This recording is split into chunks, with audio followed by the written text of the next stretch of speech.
এখন স্ত্রী আয়েশা স্বামীকে ধমক দিছেন, ছেলেকেও ধমক দিছেন, ওই ছেলে তুই যদি আমার দুধ পান করে থাকিস আর তোরে যদি আমি দ্বীনের শিক্ষা দিয়া এত বড় আলেম বানায় থাকি, তাইলে তোর মারে কি তুই বিশ্বাস করস না? তোর মা কোন আজনবী মানুষের সাথে কি তোর মার কাছে প্রশ্রয় দিবে? তুই এটা বিশ্বাস করস না? ওই লোকের কলার ছাড় দিছেন মা ধমক। যা করার আমি করব, আমি মাঝখানে সালিশ, যেটা বিচার করার আমি করব, যা ব্যবস্থা নেওয়ার আমি নিব, একদম দিছে। ছেলে মাথাটা নোয়াইয়া, যত বড় মুহাদ্দিস তত বেশি আদব, মারে সম্মান করবেন না করতো না, মার কথা শুনবনি না শুনতো না, আস্তে করে দূরে গিয়া মাথা নোয়াইয়া দাঁড়াইছে। স্বামীকে বলেন, আপনি দীর্ঘদিন পরে সফর থেকে আইছেন, ক্লান্ত শ্রান্ত, যা বলি তা শুনেন, এখন এত ব্যাখ্যা চাওয়ার দরকার নাই, আপনি গরম পানির ব্যবস্থা করতেছে, আপনি গোসল করেন, এরপরে নামাজ রক্ত হয়ে গেছে, নামাজে যেতে হবে। স্বামী আর কোন কথা কইছেন, আপনি যে আমার 26 বছর ফালায় ছুঁয়ে গেছে, আপনি কি ক্যামেরা ফিট করে রাখছেন আমার ঘরে? না, আপনার কোনো চিঠি উঠি কিছু দিচ্ছেন না, আমার সাথে আপনার কোনো সম্পর্ক আছে? আপনার বিশ্বাস নাই, আমার বিশ্বাস করে ছুঁয়ে গেছেন না, আমার অবিশ্বাস করে। এই ছেলে কোথেকে এসে কার এদের পরিচয় করে দিব। স্বামীও ধমক খাইয়া চুপচাপ খাবার দাবার খাইছে, মসজিদে চলে গেছে। খাবারের সময় স্বামী জিজ্ঞেস করছেন, নামাজের রক্ত হয়ে গেছে, নামাজে চলে যেতে হবে মসজিদে নববীতে, এখন তোমার সাথে আমার ছোট্ট কথা, তোমাকে আমি 30,000 দিনার আমানত দিয়ে গেছিলাম, আমি আমানত কি করেছো? আর তোমার পেটে একটা সন্তান দিয়ে গেছিলাম, আমি সন্তানের কি করলাম? স্ত্রী বলেন, এগুলির উত্তর দেওয়ার সময় বহুত আছে, নামাজের সময় হয়ে গেছে, আপনি মসজিদে নববীতে যান।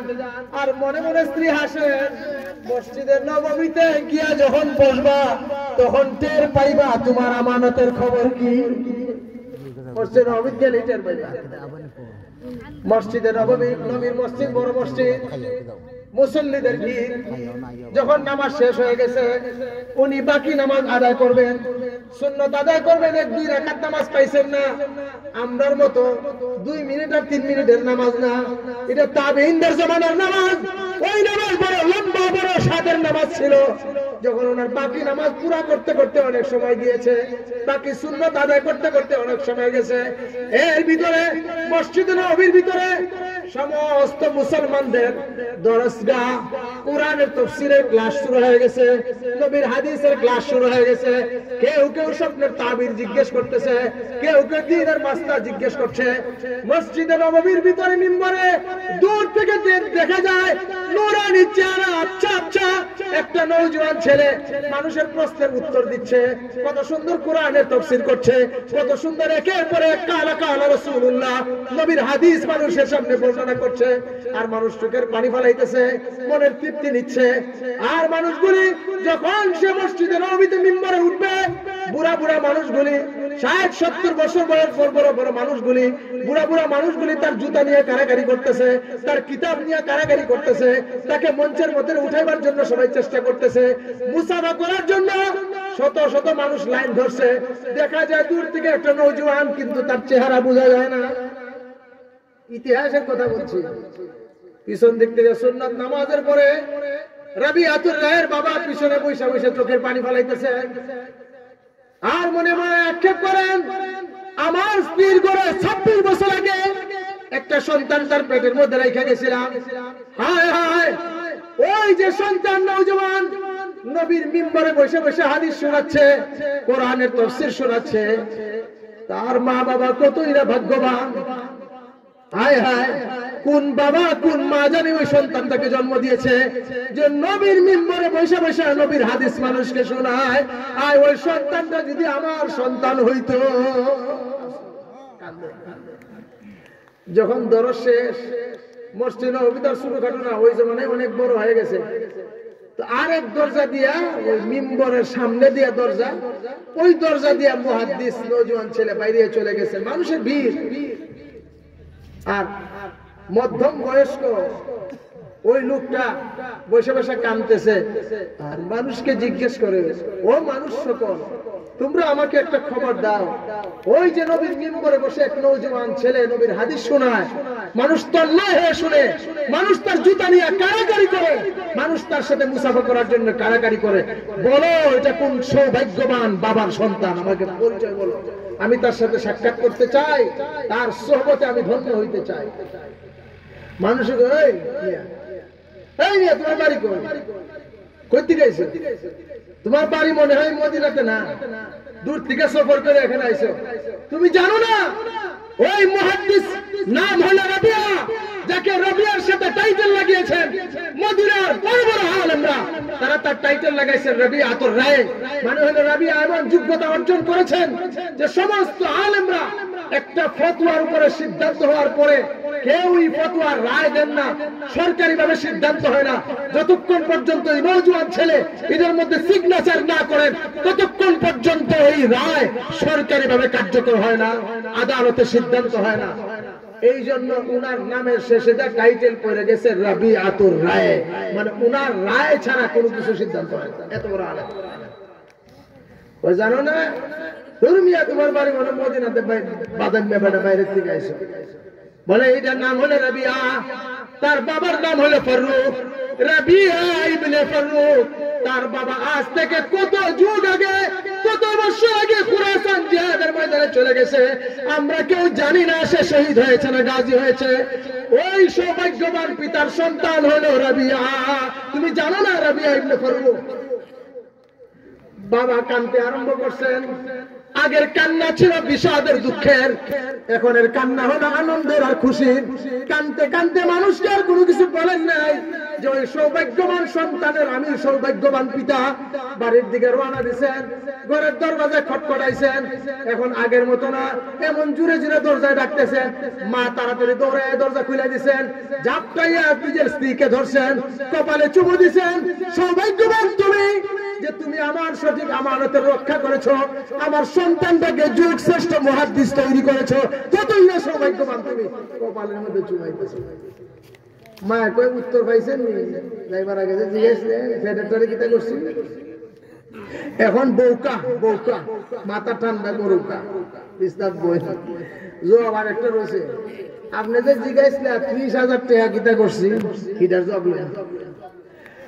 আপনি যে 30,000 টাকা আমারে দিয়া গেছেন, ওই 30,000 টাকা দিয়া আমি দামি সোনা গয়না এগুলি বানাই নাই, দামি ফার্নিচার আলমারি বানাই নাই, দামি বিছানা বানাই নাই, ঘর টাইলস করি নাই, দামি বাথরুম তৈরি করে নাই, দামি স্বামী কাপড় কোনো কিছু বানাই নাই। আপনি 30,000 দিনারের প্রতিটা পয়সা ওই যুগ শ্রেষ্ঠ আলেম আপনার সন্তান রাবিয়াকে তৈরি করার জন্য খরচ করেছি। তারে দামি দামি পোশাক বানাই দিছি, কারণ কোরআনের দাম অনেক বড়। যে কোরআনওয়ালা হবে তার দামি হবে, পোশাক হবে দামি, তার চাল চলন হবে দামি, তার বাদশার মতো চলবে, যখন ঘর থেকে বের হবে একটা রাজা বাদশার সন্তানের মতো হবে। এটা আমি চাই, এই জন্য তাকে কোনোদিন অভাব স্পর্শ করতে দেয় নাই। আপনি যে 30,000 দিনার দিচ্ছেন, ওই জামানায় 30,000 দিনার চারটিখানি কথা নয়, অল্প স্বল্প টাকা নয়। 30,000 দিনার মানে বর্তমান জামানার শত শত কোটি টাকার সংখ্যা, কয়েকশো কোটি টাকার সংখ্যা, বাড়ির দ্বারের কথা নয়। ওই প্রতিটা পায় তার কিতাব কেনার জন্য দিয়েছি, তার উস্তাদদেরকে হাদিয়া দিয়েছেন আমি খরচ করেছি, তার দামি দামি পোশাক তৈরি করার জন্য খরচ করেছি, আমি আলমারি বানাইবার আমার গয়না পাতি বানাইবার জন্য খরচ করেছি। এই নেন আপনার হিসাব। ছেলেরা ডাক দিচ্ছেন, এ রাবিয়া, মা ডাক শুনলেই দৌড়ে আইছে। রাবিয়া আগে যে ধরছিলে কলারো, এটা চিনছনি কেনা? এটা হলো তোমার বাবা। আল্লাহু আকবার, আল্লাহু আকবার। না জানি আমি আপনাদেরকে কোন ভাষায় বলবো। আল্লাহর জমিনের ফেরেশতারা এদিন কি তামসা জানি দেখছে। আল্লাহু আকবার। এই ঘরে তো আর কেউ নাই, মা ছেলে আর বাবা। বাবা ছেলেকে আঁকড়ায় ধরছেন, ছেলেও বাবাকে আঁকড়ায় ধরছেন, বাবা ছেলেকে কপালে চুম্বন দিচ্ছেন, ছেলে বাবার কপালে চুম্বন দিচ্ছে। সুবহানাল্লাহ, সুবহানাল্লাহ। চিন্তা করেন কেমন বাবা আর কেমন মা। এই কিসসা বলার উদ্দেশ্য কি? আজকে আপনাদের এখানে এক মাদ্রাসা তৈরি হয়েছে, আমি আপনাদের সাথে আবেদন করতে চাই, আমি জানি না আমার সন্তানকে যে নুরানিতে পড়াইবো, আল্লাহ তাআলা যদি কবুল করেন, রাবিয়াতুর রায়ের মতো যুগ শ্রেষ্ঠ মুহাদ্দিস হইতে পারে, শেখ গহুরপুরীর মতো যুগ শ্রেষ্ঠ মুহাদ্দিস হইতে পারে, শেখ হবিগঞ্জের মতো শেখ মুহাদ্দিস হইতে পারে। পারেনি না পারে না? ফখরে বাঙ্গালের মতো আলেম তৈরি হইতে পারে, বড় যুগ শ্রেষ্ঠ মুহাদ্দিস তৈরি হইতে পারে। আমরা প্রত্যেকেই এই কথা আকাঙ্ক্ষা করিনি না করি না? মা কথা কয় না তো, দুই একজনে হাত তুলছে, আর কেউ আশা উষা নাই। আরে আশা করেন, আশা পুরা করার মালিক তো আল্লাহ তাআলা। একদিকে মাদ্রাসাকে আমরা সহযোগিতা করব, আর একদিকে আমাদের সন্তান 3টা আছে, 4টা আছে, 5টা আছে, একটারে মাদ্রাসা পড়াইলে কি গরিব হইব না, খাওয়ান পাইব কই? কত বড় চিন্তা! কেন? এটা হইলে জেহালাত, জেহালাত, মূর্খতা। কারণ আমরা ইতিহাস সম্পর্কে অজ্ঞ, এই জন্য আমরা কিছু জানি না। ইমাম আবু হানিফা রাহমাতুল্লাহি আলাইহি এক একজন কইলে আদারায় খুয়াইব। ইমাম আবু হানিফা জীবনী পড়ে আমি নিজে আশ্চর্য হইছি। যতটুকু জানতাম এটা তো হালকা পাতলা জানতাম, যখন পুরাপুরি বিস্তারিত জানলাম আমি নিজে হতবাক হয়ে গেছি। ইমাম আবু হানিফা কার ইমাম? আমরা যারা হানাফি মাযহাব মানে আমাদের ইমাম আবু হানিফা শুধু আমাদের ইমাম না, 4 মাযহাবের শ্রেষ্ঠ ইমাম। বলেন, 4 মাযহাবের শ্রেষ্ঠ ইমাম। এত বড় আলেম, এত বড় ইমাম। জানেন ইমাম আবু হানিফা উনার যুগে সারা পৃথিবীতে সবচেয়ে বড় ব্যবসায়ী ছিল। বুঝেন না আমার কথা? তো বুঝলে তো করে সুবহানাল্লাহ বলার কথা। মৌলবী হইলে না বলে ঠগে, গরিব, মিসকিন, কত জাতের কথা যে কয় আমরা সমাজে। যে মাদ্রাসা পড়ায় আবেগ ঠিক আছে, কিন্তু কিছু ইমানের দুর্বলতা আছে। এটা দুর্বলতা আছে জানেন না? দুর্বলতা রইল 4টা-5টা ছেলে দেখে কোনটার ব্রেন কম, এটা নিয়ে মাদ্রাসা। যেটা দেখে 4-8 পাওয়ার মধ্যে একটা পাও লেংরা, এটা নিয়ে মাদ্রাসা। একটা চোখ কানা, এটা নিয়ে মাদ্রাসা। যেটা একটু দুর্বল, অসুস্থ, এটা নিয়ে মাদ্রাসা। আমি কথা কই না যে সুস্থ কেউ দেয় না, যারা দেয় এরা কথা কইতেছে। বোঝা গেল তার মানে কিছু দুর্বলতা আছে, মানে লেংরা লুলা কানা হইলে মাদ্রাসা পড়ানো। আর বালা সুস্থ, বালা ব্রেন স্বাস্থ্য ভালো হইলে এটা স্কুল কলেজে পড়তো, এরপরে দুনিয়ার শিক্ষা শিক্ষিত হইতো, আর নিজের ইমান আর ইসলাম যা আছে সব বিক্রি করতো কলমের কুচায়, 1000 কোটি টাকা বাংলাদেশ থেকে আমেরিকা পাচার করতো। হৃষ্টপুষ্ট স্বাস্থ্য আছে ভালো, আর ইউনিভার্সিটির মধ্যে বন্দুক নিয়ে লড়াই করতো, আর আরেকজনের মার বুক খালি করতো, সন্ত্রাসী করতো, ডাকাতি করতো। এটা স্বাস্থ্য ভালো তো বেড়া ওই বেড়া। আর যেটা দুর্বল এইটারে দিব মাদ্রাসা। আবার এটাও চিন্তা করে ও মাদ্রাসা দিছি মুল্লা খাইব কেন, আজ চিন্তায় শেষ। দিছিল জুসে মাদ্রাসা, কিন্তু ওহন হুশ হয়েছে। একটা ডাক্তার হয়েছে, আর একটা ইঞ্জিনিয়ার হয়েছে, আর একটা বড় প্রফেসর হয়েছে।